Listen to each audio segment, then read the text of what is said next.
Hello everyone, this is Leonard Ulrich with another feature video interview, the first segment, with Andy and Melanie Jennings of the group Dissident Prophet, all the way from Birmingham, United Kingdom.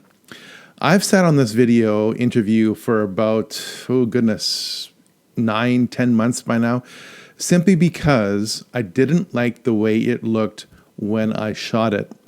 I was the one who told Andy and Melanie, oh, make sure your faces are well lit so that we can see you without any shadows. Well, they overexposed themselves thanks to my advice. And because of the time differences in Central Standard Time in North America and Greenwich Mean Time in the UK, about 7 hours if I'm not mistaken, we had to shoot this interview on a Saturday afternoon when it was partly cloudy here on my end. What that means is that when you're using a manual focus, manual aperture, non-zoom lens, in other words, a lens that does nothing for you unless you adjust it yourself, you're gonna have all kinds of color variations from blue to orange and from properly exposed to slightly overexposed. So I didn't like the way Andy and Melanie looked, and I didn't like the way I looked. And then came another distraction in my life. My dad came within minutes of dying thanks to a nasty infection. And fortunately, he's normal now. But the fact is that the strokes are taking their toll and he's slowly fading away, which is pretty well understandable for someone who's 78 years old. Back to the interview. So I didn't like the way it looked. And for months I thought, well, what do? I don't want to just put up a static album art picture for the 2.5 hours or so that we talked. What do I do? So I thought of something that was very interesting, but I thought of it too late, which is to take long shots of various scenes in my home city of Winnipeg and play them as we're having our discussion. And I said it was too late because this was like October, November, and like I said in a previous video, battery life on cameras just is terrible when things get cold.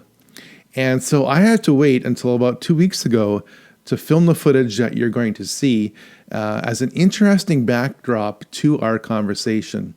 I'll make very few, if any, cuts to articles that we're talking about as we speak about them in our discussion. Our discussion was wide-ranging, everything from Steven Spielberg and Stanley Kubrick's The Shining to Brexit, all 17 chapters of it, and Tommy Robinson. But neither of us knew at the time that these last two subjects, as in Brexit and Tommy Robinson, would have remained evergreen and would have dominated the international news headlines for so long. So this conversation is hardly out of date. Things are still happening in those two arenas as well. Now, the reason why I like Dissident Prophet is not only for their music, but also for their lyrics. The lyrics are so deep, it's just amazing. You may not like the music of Dissident Prophet, but you certainly have to admit that it is diverse, and the lyrics, like I said, are first rate. So I'm going to do my best to put the lyrics at the bottom of the screen. And we're not going to take too many musical breaks. I think our conversation is stellar. And if you want to support alternative Christian music, please go to dissidentprophetbandcamp.com. I'll leave a link to their website, their Bandcamp website, in the links below. So enjoy the first of 3 conversations. The first 2 are just under an hour in length. And then our final conversation is about half of that. There's no commercial interruptions, and I think you're going to enjoy the backdrop scenery that I'm able to provide you. So enjoy for the next almost hour, and then the next conversation or portion of our conversation will be uploaded next weekend and the weekend after that. I also have other interviews lined up, so we'll see how that goes. all as I continue to work on the second film, The Illusion of Money. So I've been quite busy. Thank you for your prayers. Thank you for your support, and enjoy.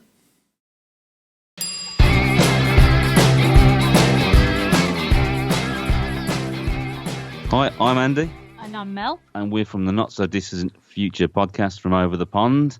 That's if you're over the pond from us. But it's our pleasure today to have our friend... From over the pond? From over the pond. Everyone's over the pond from somewhere. Leonard Ulrich, who is a great guy. He's done some great work, done some great research. And he's a fan of our band, which is very nice. But he's produced some great stuff. I just wanted to give you a heads up on some of the things to go and check out if you haven't heard of Leonard. And one of them is a film he brought out quite a few years ago, to be fair, The New World Order, Secret Societies and Biblical Prophecy. And that was really went down well with a lot of people. In fact, I bump into people daily, and they've seen that video. They're not Christians or anything, and they've heard of Leonard Ulrich. Wow. Watch that video. Yep. All the time. And also, he's got a new film coming out called The Illusion of Money. And I think the timing of that is pretty good because of the recent developments that we're hopefully going to talk about, which will be a good heads up for anyone trying to understand where we're at in history, and prophecy, etc. And also doing a recent one called, about AI and blockchain and AI, the brain of the beast. Loads of other stuff. If you can go to Leonard's YouTube channel or to his website, we'll give the details at the end of the show, and I'm sure Leonard will talk a little bit about where to go. But anyway, let us go. Leonard, it's great to speak to you. How you doing? I'm doing great. Andy, Mel, it's been like we've been like ships in the night, going our own separate ways, not really bumping into each other. But you had a very good excuse as to why this conversation was delayed last time. And Mel, you had something good happen with your father. Why don't you two talk about it just to start us off? Yeah. Actually, it's 1 year ago almost to the week. But yeah, you're referring to my father he was having to have a triple heart bypass. Prior to that, we had this amazing talk, one that I wasn't really able to have with my father before that event. But God kind of said, go over there and talk to him. And we talked, and he was very, very open to the Lord, and gave his life to the Lord 3 weeks before he had the triple heart op. And he's still alive and very much kicking and doing wonderful. And that happened a year ago. That was awesome, man. Mm-hmm. Yeah, there's a glint in his eye now. It's different, Yeah. Yeah. How about yourself, man? How's your family situations? My family situation has stabilized. It is as good as can be expected. My father has been in a personal care home now for about 2 years. It's kind of distant. It's about 6 or 7 kilometers from here. It's on the other side of town, if you will. But ironically, it's the best that we can expect. So, you know what? One of the smartest things I've done was last year I spent about 6 or 7 evenings with him, not back to back in a row, obviously, but just 1 week after the other, in about half-hour spurts, just recording his life story. Oh, wow. And I've learned so many things because you assume this and you assume that, but that's not really the case. There's so many little details, and I recorded it for my nieces and nephews because what's happening is now the nieces and nephews, the next generation growing up now, only knows their grandfather as the old guy in the wheelchair. Yeah. Right? So they don't have this history behind who he is. And it's my goal to make my grandfather come alive, if you will, after he's gone, so that this younger generation can realize a few things and hopefully learn from him. That's so that really does resonate with us because Andy lost his father about 8 weeks ago. Yeah. Yeah. He had Alzheimer's ongoingly, and in many ways, Andy and his mother have said they lost him a few years ago, really, because he had Alzheimer's, so he was kind of gone anyway. But anyway, he died about 8 weeks ago, and we attended his funeral, where his young guys, he was a dentist, so a lot of his guys who he'd gone to university with and trained with and all these things were at the funeral telling us and our children, stories about his young life, stories that our grandchildren didn't know about. They just knew him as an old granddad, exactly what you're saying. And in the last 2 or 3 years or more, a granddad with Alzheimer's. So it was absolutely wonderful to hear all these shenanigans and these, escapades and adventures he got up to when in his younger days. And it's exactly what you said. It brought him alive, and for our kids attending the funeral, it was quite an education, wasn't it? Yeah, I think those events do that, don't they? Because you only ever see someone from your angle, don't you? From who that person is, and we all wear different hats, don't we? So if you go to work, you're a different person. If you're, in body of Christ, you're different. It's a different thing. If you're in a family, play different roles and that kind of stuff. Yeah, it's strange. It's strange for me just to learn about my dad as a younger guy. In fact, I never realised it, but I found out my dad was a very different type of guy to the guy I thought he was. Yeah, because he's always been a real gentleman and a gentleman and a gentleman. And but he did have a brain operation. He had a brain hemorrhage before I was born, so he'd always been apparently different to how he was before that, to the person my mum married. He had to have brain surgery, had the top of his head, his skull taken off, and it's amazing that he carried on after that and managed to be my dad. And he was a dentist for years. He was just really on it. It was fantastic, actually. But I used to see him as a dentist and go to see him at work, and he was like a totally different person. He was like this superhero, Captain Dentist to me. He was, he was in control. He was like taking over the world of teeth. Yeah. And he was also used to one-sided conversations. Oh, yes. Well, I'll tell you, on my end, there's a bit of German stoicism that had to be eradicated. I've told my dad that I've loved him over and over and over again ever since his strokes about 3 years ago by now. And that overcoming that cultural fear has been so good. And I've told him how much I admire him every single time I visit him weekly. There you go. I have a sister that manages the greater family, if you will. She's such an organizer. So everyone sees him at least once a week, and he's got visitors every single day. So he's not alone. And we also break up the workload on my mom, so she's not having to deal with this all herself, which is very important. She needs the support, doesn't she? As much or more so.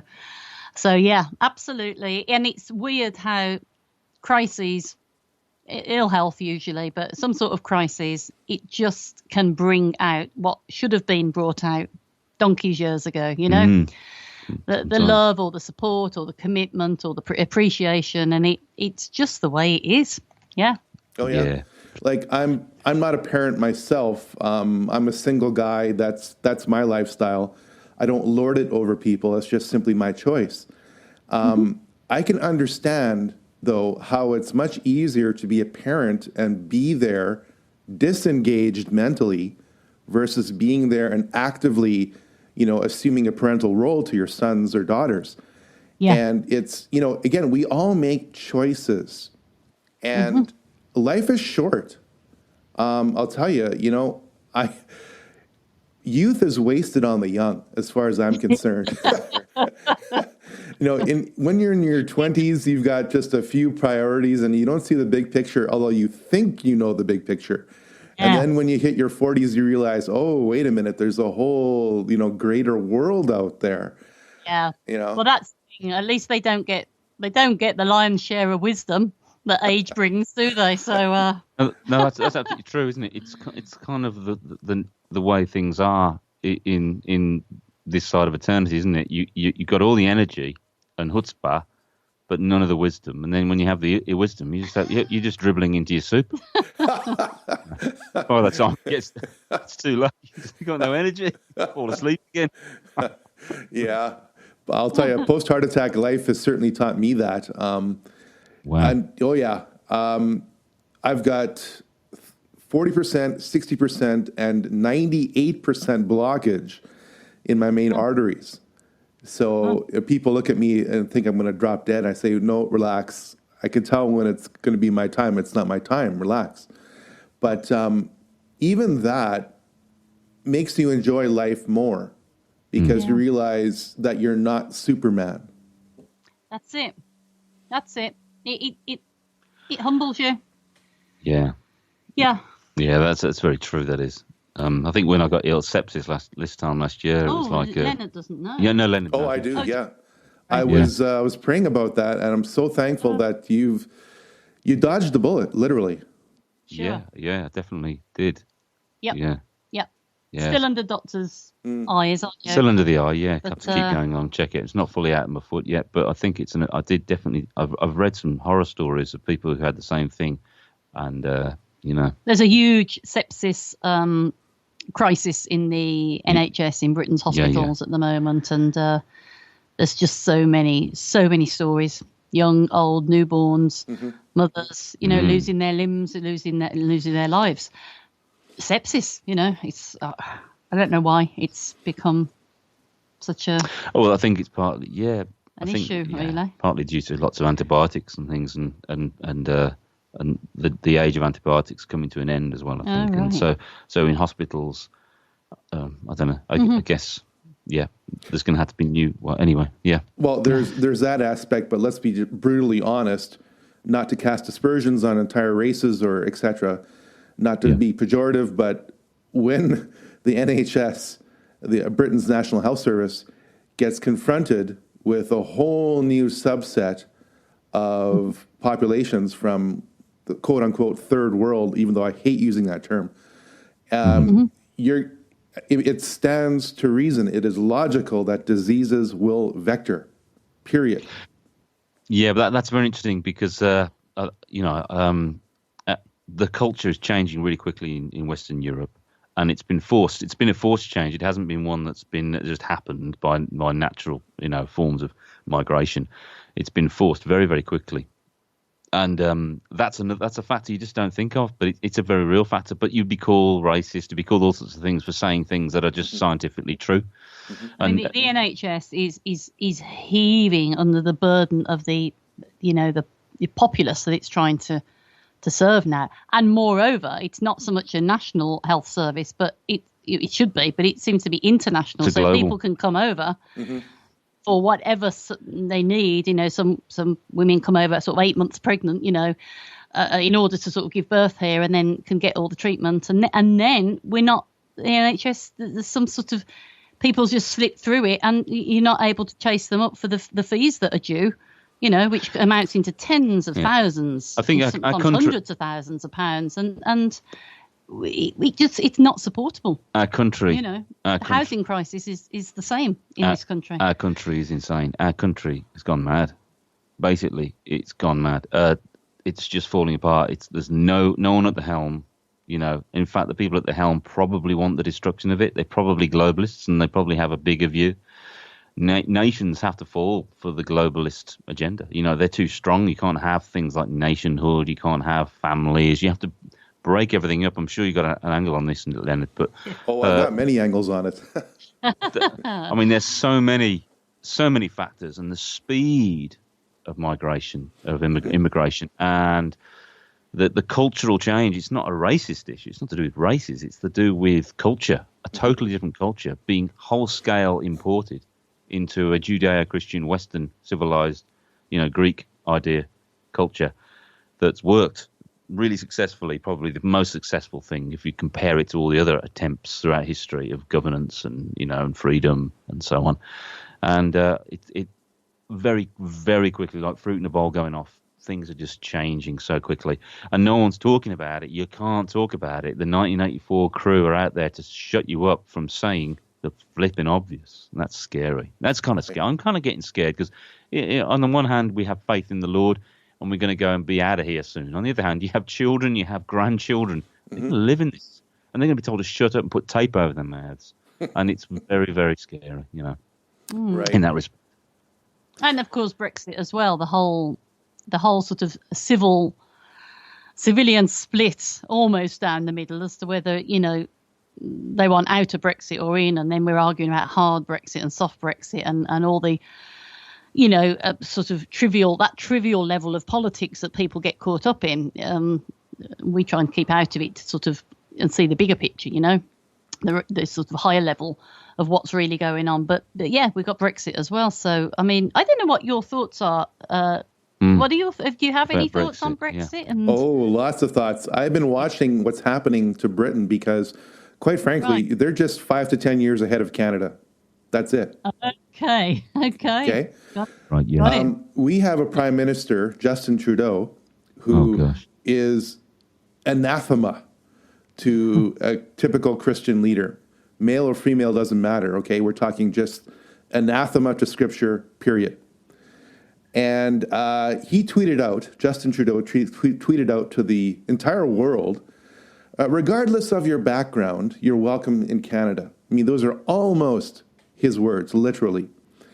And of course, I got tens of thousands of likes and retweets. And eventually, of course, now with mobile computing, anyone in the world can buy a smartphone for $50 and get hooked up to the world. So it's affordable. It's not like you have to spend $5,000 10 years ago so you get a computer. Now it fits in your hand. So now almost everyone can afford to be hooked up to the net. So immigrants see things like this, and they're not stupid. They're going to take advantage of it. So,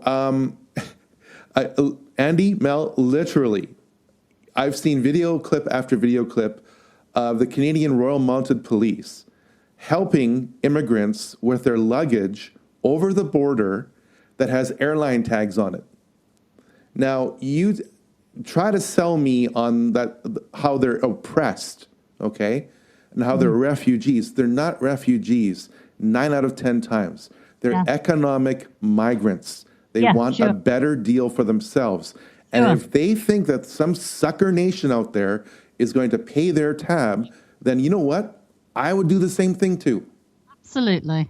And Britain is that same thing. Of course, we're under the cosh of the EU, who are who are telling us we've got to be open and everything. But the reason they're all heading over for Britain is that there are certain countries they don't particularly head for. They know which ones to head for, and Britain's one of them because free money, housing,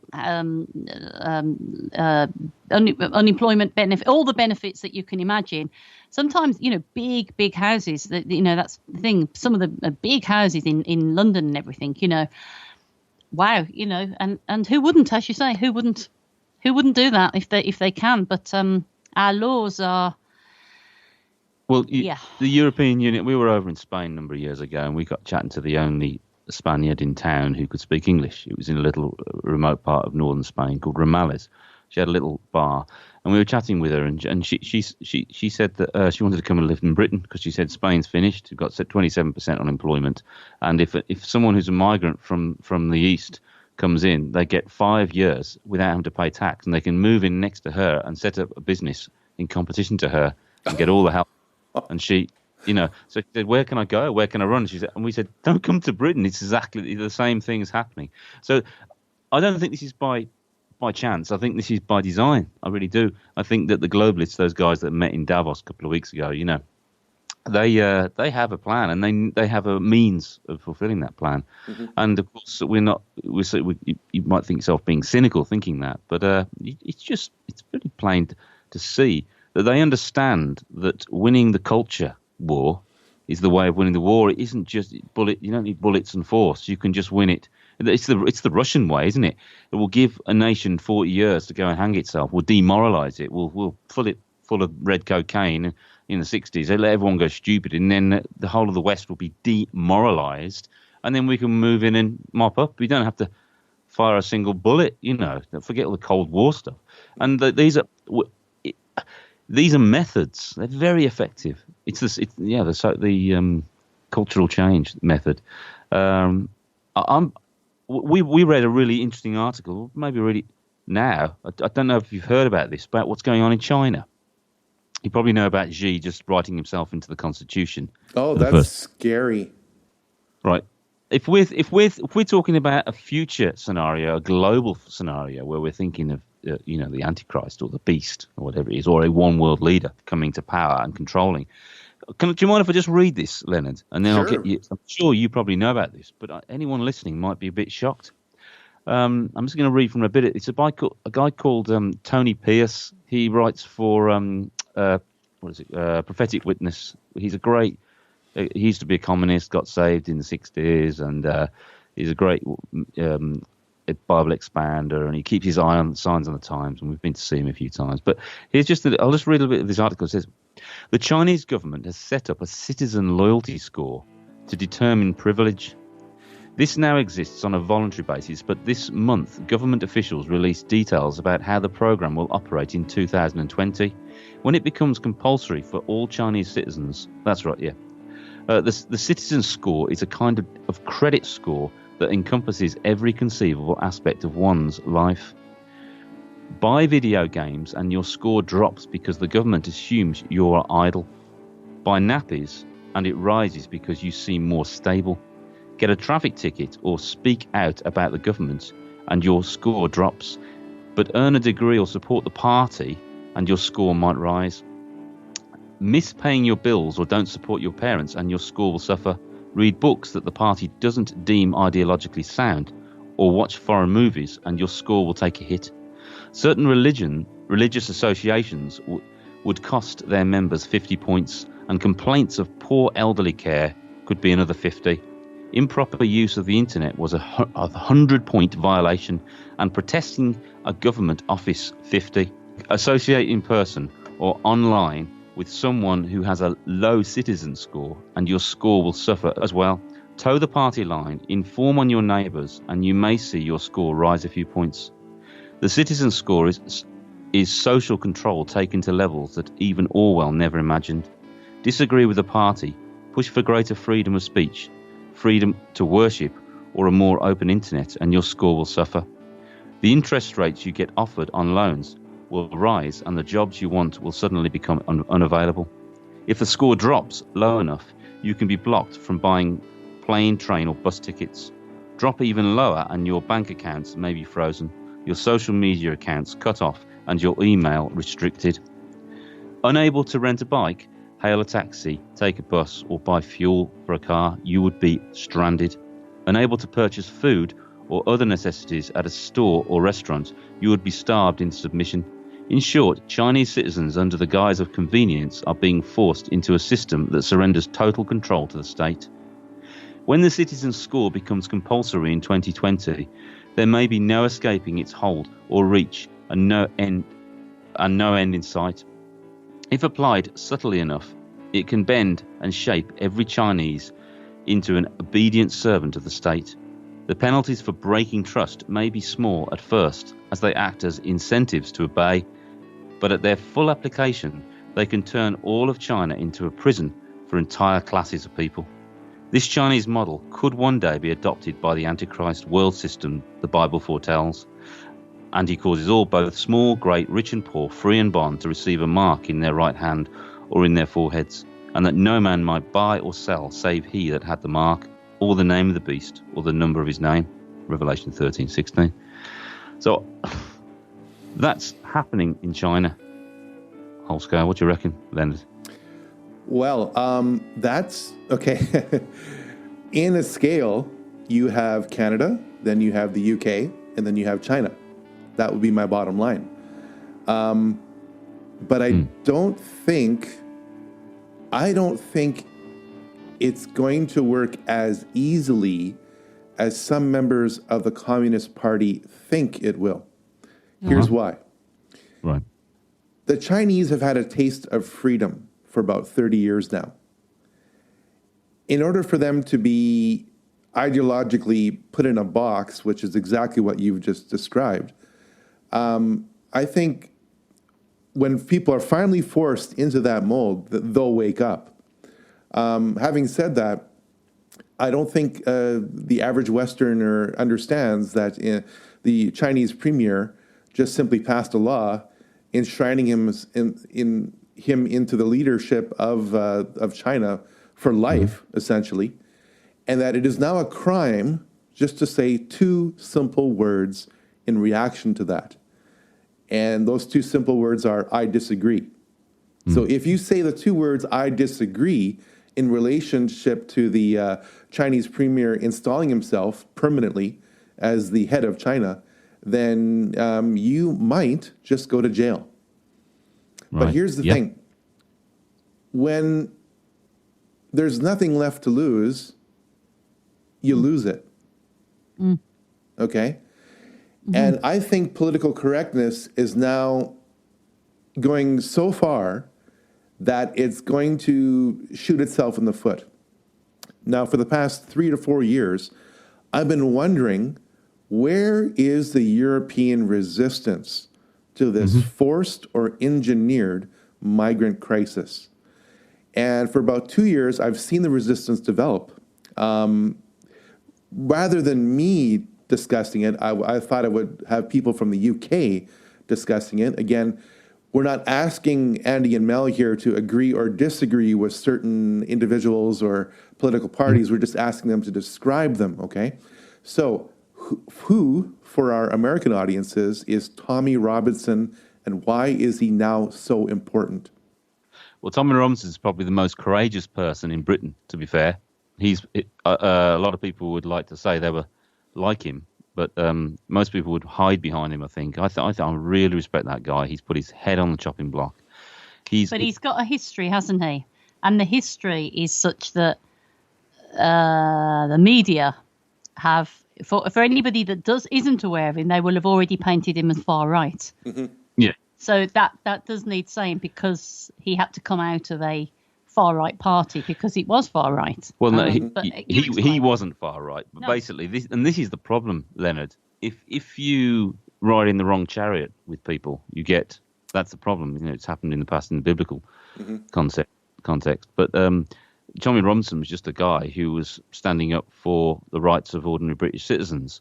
And obviously some people, then there was the EDL, English Defence League, and some people who joined that who would agree with what he said would also be right-wing and be racists. So there's a problem. And of course the media loves that, because you can just create a pigeonhole, you create a caricature. And this is what they deal with. This is what the media deals with. It deals in caricatures. It deals in stereotypes. And so you don't have to deal with the actual issue. There's no conversation taking place, just shouting. You know, you've got the left in America, you've got Antifa, you've got all this kind of stuff. Everyone backed up by George Soros. You know, there's a game being played, you know. And George Soros is massively behind all the trouble that's going on in Europe. He's sponsoring it. He's a member of Spectre out of the Bond movies. He's playing a dirty game. Well, yeah, your description of Tommy Robinson is quite appropriate. He is he comes from a working class city called Luton, not London, Luton. Yeah. And it's overwhelmingly Islamic. I mean, not just a significant minority. No, it's the majority. Okay. For American audiences, you have to understand that Luton is now mostly Muslim, period. Yeah. Okay. Yeah. So now Tommy Robinson is concerned about this huge cultural shift. And again, there is a difference. I need to explain a subtle yet powerful idea here. Yeah. There is a difference between the European identity movement and European racism. European racism suggests that the European ethnic groups are superior culturally. Can you find racists in Britain and in Europe? Absolutely. You can find racists everywhere. Okay. Mm-hmm. That's not what we're talking about. We're talking about the European identity movement, which says, essentially, that it is okay to be white. It is okay to be Christian if you want to be. It is okay to be liberal. Mm-hmm. Okay? Now, that flies on the face of the taxpayer-funded BBC, whose main job it is to ensure political correctness because they will never bite the government hand that feeds them. Okay? Okay, so now what we've got is Tommy Robinson. I'm going to leave a link to Tommy Robinson's story in his own words. There's a recent interview of him, and he goes on for about 45 minutes describing his entire story. We can't do it here. The point is, he's been in and out of jail about 8, 9, 10 times. Yeah. And at one point, this is very critical now, at one point, the powers that shouldn't be within the prison system turned to Tommy and said, we'll drop everything if you want to be an Islamic informant. And now the wheels started turning in Tommy's mind. You know, then he saw the big picture.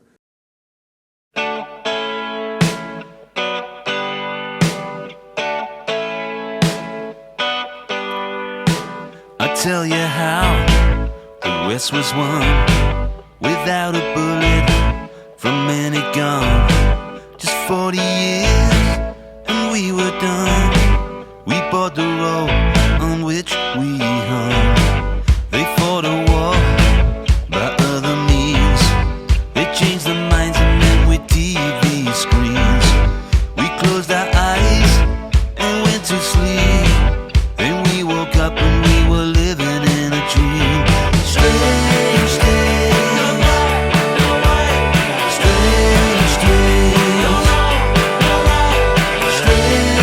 days, strange days.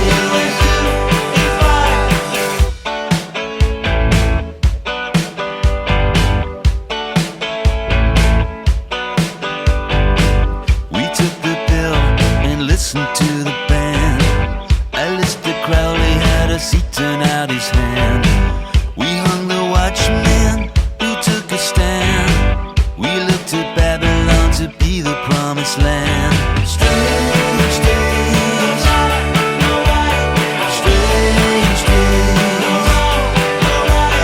strange days, strange days.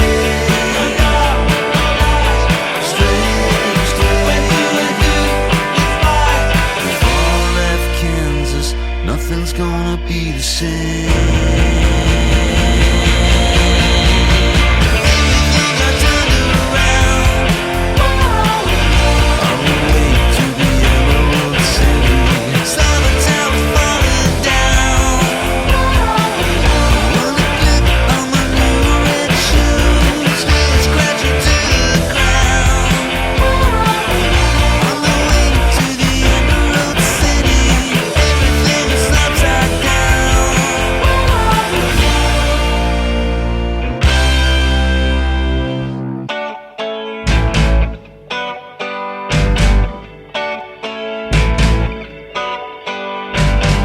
We lost our thinkers to red cocaine. We burned the sacred scrolls that kept us all sane.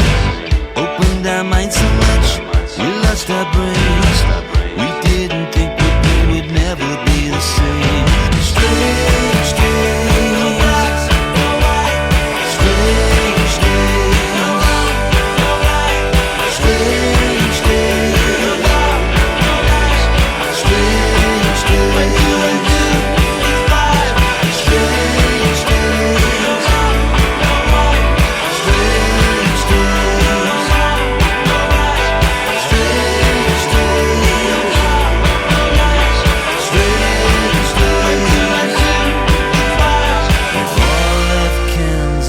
Nothing's gonna be the same.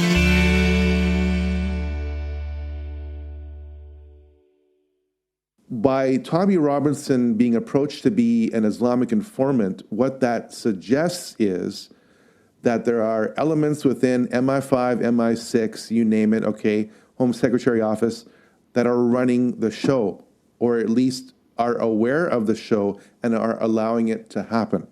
Mm-hmm. I mean, there's no other interpretation that you can come to. Yeah. And the powers that shouldn't be are using Islam as a giant cultural bulldozer to break up the classical culture of the UK and every other European nation to begin with. Now, for those who are politically correct and who are, the world's special snowflakes out there, including, by the way, the 10,000 YouTube social justice warriors who get paid by people like George Soros. Okay, I'm talking to you.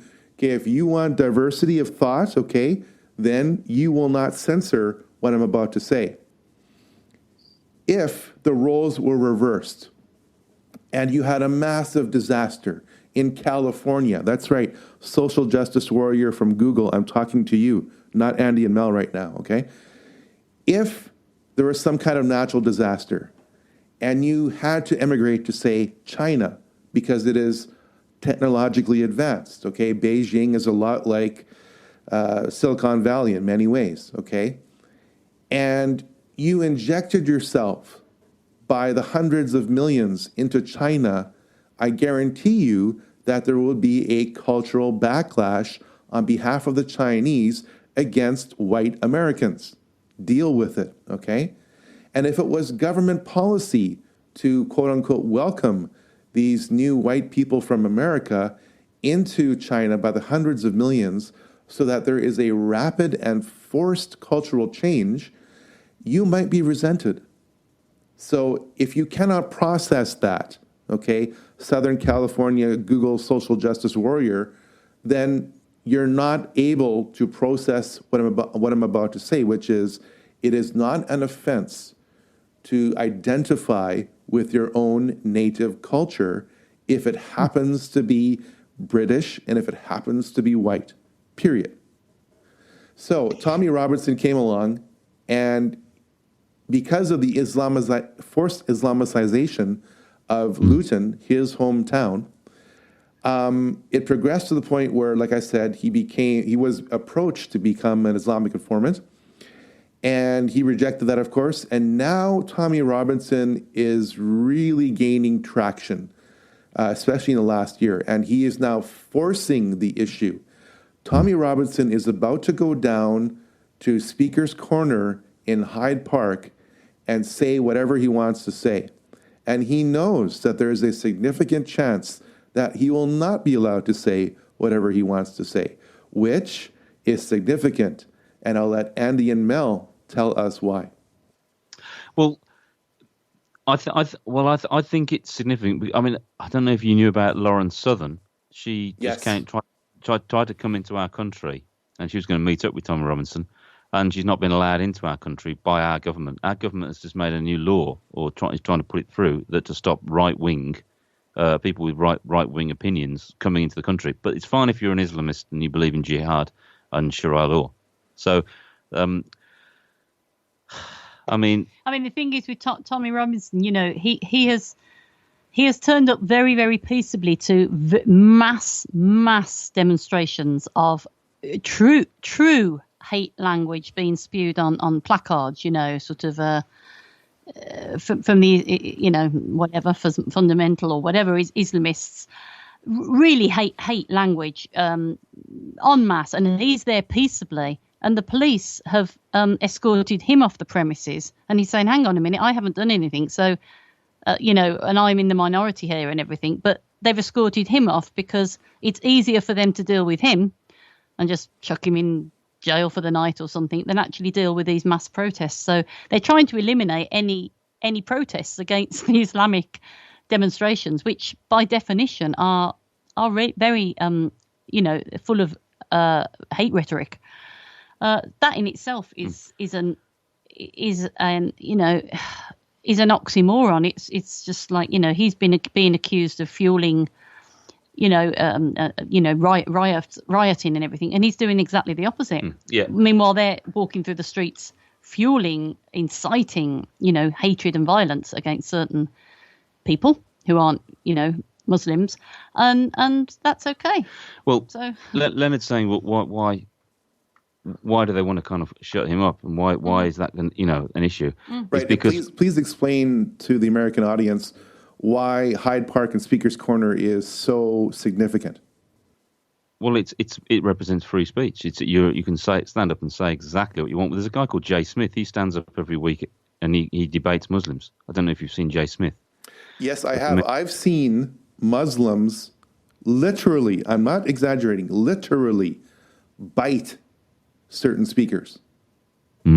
Okay? I'm not casting aspersions on all Muslims. I've seen it with my own eyes. It's just primal behavior. Yeah, and I do think you're right. It's being weaponized. It's a weapon in its own right. It isn't made up. CIA didn't invent Islam in the 7th century or whatever, or but it's being used and weaponized all over the planet, really. And I think at some point the New World Order will ditch Islam. It only has a sell-by date of so long, but it's useful. Useful as a directed missile, if you know what I mean, to create the chaos which they will bring their order. Islam is very well organized in itself. You know, you've only got to live where we live and go to certain parts of Birmingham, and you'll see it's extremely well organized. Yeah, certain parts of where we live in Birmingham is like Luton. So you got the picture there. It's definitely like Luton. Right. Certain parts where we live. Yeah. It's very well organised, very well funded, and it's funded from overseas. It's funded by Saudi Arabia and places like that. You know, a lot of our mosques were funded by Saudi Arabia. Some were funded by Saddam Hussein and various people like that. We've been the West has been asleep, and the political correctness has stopped it from waking up. But I think you're right. There may be a point at which people start to turn, and I'm even wondering if the powers that be want it to turn the other way, so that you get extreme right wing responses. So you could end up in with Europe with a flip. So you've got your Macron who wants to save the world, right? You know, make the world great again and all that kind of stuff. He's a Goldman Sachs guy. He's a European Union. You know, he said everyone. Rothschild's guy, yeah. Come and live in our country, we will have you. You know, kind of. I don't know what's he on about, you know, but nuts case. But he's the guy that the globalists want, like Obama. They get their man, you know, doesn't matter. They can drop him. He's not the Antichrist, you know. Everyone's going for the job, but he's lightweight. But I wonder if there might be a twist, and that the European Union could end up becoming it could be a switch. It could be a kickback from these countries like Hungary and Poland and Austria. And the people in France couldn't bring themselves to vote for Le Pen because of her connections to fascism and her dad, you know, and his racism. But if there had been another candidate who said the same thing that wasn't associated with that background, they'd have voted for her. There's no doubt about it. She was put up as a straw person so that Macron could win, because the majority of people in France have had enough. They have no-go zones in France. And the press won't cover any of this. Our press won't cover it. No one will cover this stuff. That's why there's a general rise of you know, more far right groups sweeping across Europe, because it is unfortunate, but it's because the left has been hijacked by this insane ideology, and so there is nowhere else to go if you're even left of centre or right of centre. Then you're either going to have to jump right over to this far left, loony left sort of extreme, you know, where language itself has been hijacked to you know, inverse all the terms that we know. Diversity, you know, is unity, and all sorts of strange phrases that you're having to go along with, and there's nowhere else for them to go, and so they are gravitating. You know, have we learnt nothing from history? But they're obviously turning towards a far right group that more closely expresses their concerns. That's how I see it. The good guy, they should have been the good guys, and they should have done something about it. Yeah. I mean, I guess we should have learnt the lesson from the Second World War. Yeah. The good guys should have sorted things out, but they didn't sort anything out. So the bad guys came along to sort the mess out, and then you ended up with everything else thrown in with those bad guys, because they sorted it out. They cleared your rubbish out for you. You know, they moved rubbish for you, but you had to sign up to everything else. And this is what I think is going to happen in the European Union. I sense it. I think the European Union it's flatlining. It's not working. People are disgruntled with it. Most people in most countries want to get out. You try and force a load of people to live in an elevator for an afternoon. They want to get away from each other. You stuff people together. The Soviet Union didn't work. That was an attempt to unify, put loads of countries together and create the Soviet Union. It didn't work, and it's like, we'll try that again. That's a really good idea. No, terrible idea. just on a logical level, it's a very, very bad idea. And when you centralise power, it's very, very hard to control it. I mean, we're going into all sorts of aspects and technicalities of the European Union, but and the fallout from that, and then people becoming more nationalistic. Unfortunately, perhaps in a more unhealthy way. Having said that, some people are just becoming just normally nationalistic. Just want to live in their country and go to work, have a job, and bring the kids up, and they want to be left. They want to be allowed to do that. They're not against immigration. They're not against anything like that. But they just wish that if people came into their country, that they would fit in with the way the country goes, rather than the country having to adapt to an Eastern worldview. That's what people are objecting to, is that they're having to adapt everything to that worldview. Sharia law. We had our own Prime Minister saying, before she was Prime Minister, saying that Sharia law could work in our country. Yeah. Well, I have a question directed for Mel, and this is a rhetorical question. It's loaded with layers of irony, okay? Please explain from a woman's perspective how the far left feminists identify with Islam. Right. Well, I have to get my head around this a little bit, and I've scratched my head over this because they're the most strange, bedfellows, to stretch a metaphor there. But it's the most strange thing, and it's when you see this third wave feminism that has come along now, that is whose object of hatred is only really white patriarchal man. A male person that's white, middle class, and that's it. Then, and because they're embracing cultural diversity and so on, they've become. My explanation is that they're basically not exercising any sort of judgment on because hey, you're not meant to if you're, over on that extreme. On left position, you're not meant to judge any culture. But if you're not judging any culture, i.e. you're embracing that whole diversity, then you're not even going to, you're not going to stand as a feminist, as you should be, maybe with placards, being concerned for female genital mutilation, for example, for fear of being culturally, insensitive and being culturally misappropriate. So you end up embracing Islam, usually through ignorance, really, because you're just viewing it from afar and you're not judging it, at the expense of womanhood, which is, am I missing something here? But isn't that what feminism's meant to be? That's meant to be their bag, isn't it? Rather than just culturally, we love everybody and let's all hold hands sort of thing. And so they're actually, this happened in Rotherham recently in Britain, the sex abuse scandals. I don't know whether you know about them. Mm-hmm. And Telford as well. Though. And Telford has just come out the last couple of weeks. It's the biggest. It's even bigger than Rotherham.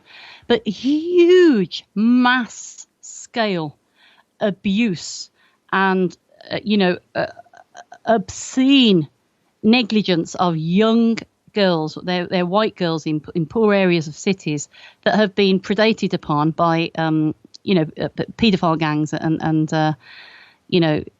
who ply them with drugs and everything, and abuse and rape and impregnate and make them drug addicted and so on. And where are the women that are even now in the light of this health, and they're not concerned for these girls. Instead, they're saying, really, really, really, you shouldn't be mentioning the fact that 100% of these paedophiles and abusers, 100% of them are, of, broadly speaking, Asian or Islamic, Middle Eastern, Pakistani Islamic. Yeah, and it's mostly Pakistani. But it doesn't. We don't need to talk about where. The point is, then that 100% of them, and they have said out of their own mouths, we are, preying on them because they're worthless to us. They're good for nothing other than what we do to them. What we're doing to them. Where are the feminists? I don't understand it. So yeah, that's the only way I can make sense of it, is that they've become more concerned for being culturally sensitive, that they've lost their judgment and therefore are directly exposing women, young girls and children to the very stuff they should be protecting. Do you not think that you have postmodernism, relativism? Thou shalt not judge. You should not make a decision. You shouldn't say that's black or white, that's good or bad, that's this or that, it's male or female, that's that. And then along comes a really objective Islamic worldview that says, no, this is how it is. Women, second-class citizens, two's worth one man. We've got a beard and we're going to beat our women. And that fills that void, because actually at the heart of all men and women is something, the godly thing is that men and women are different. And along comes a kind of monstrous caricature. I was just going to say, Andy, you racist, bigoted, misogynistic, trans homophobe, you.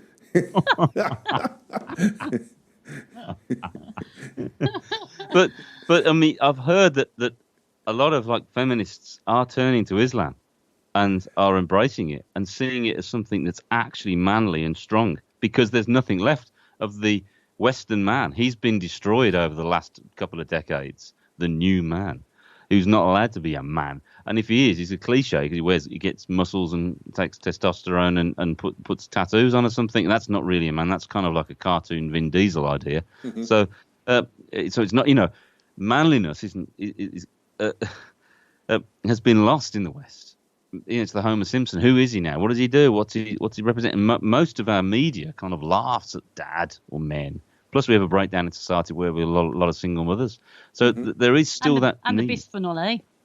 And then BPA. Feminising. This is an interesting thing. BPA, bisphenol A, which is plastics, is literally affecting men's estrogen levels. It's increasing them. And soya and all this stuff and everything. This is a very real, clinical, scientific thing. I mean, it's out now.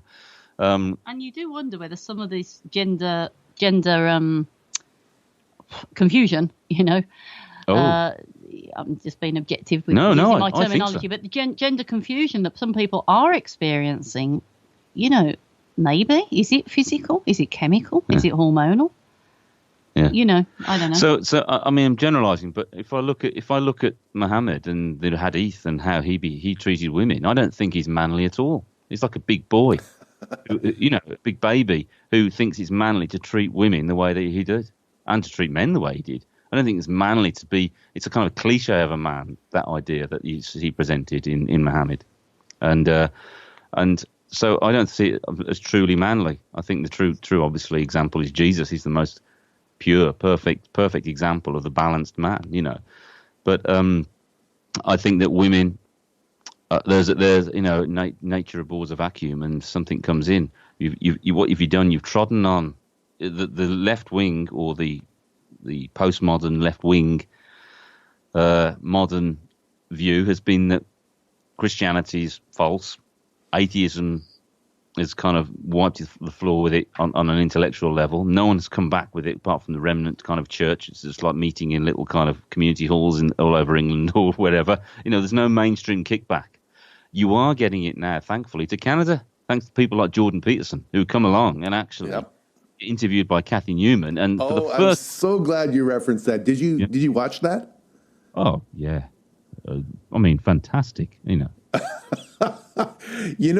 Okay. For those who aren't aware, Jordan Peterson is a Canadian intellectual who specializes in gender relations. He teaches psychology at the University of Toronto. He was interviewed by Kathy Leftist Newman. No, that's not a pejorative. That's a literal description.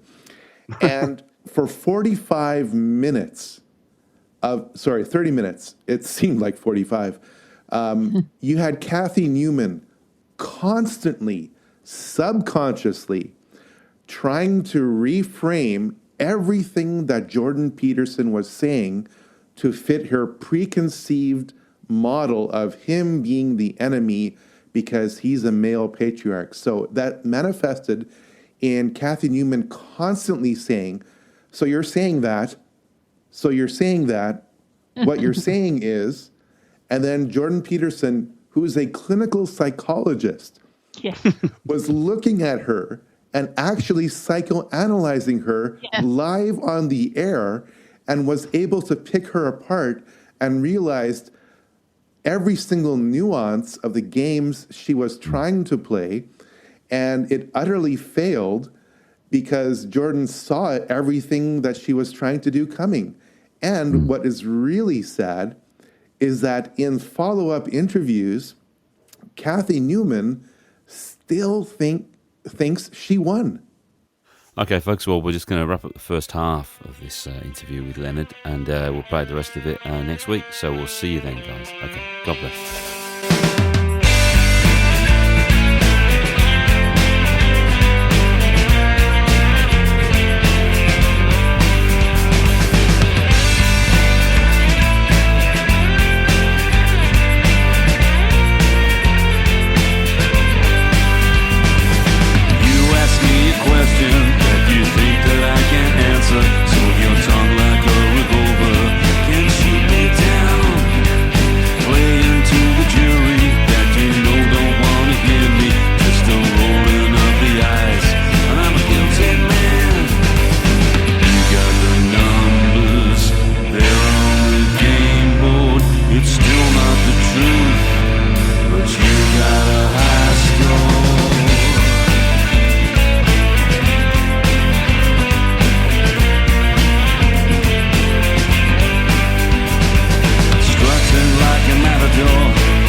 silent, his accusers stood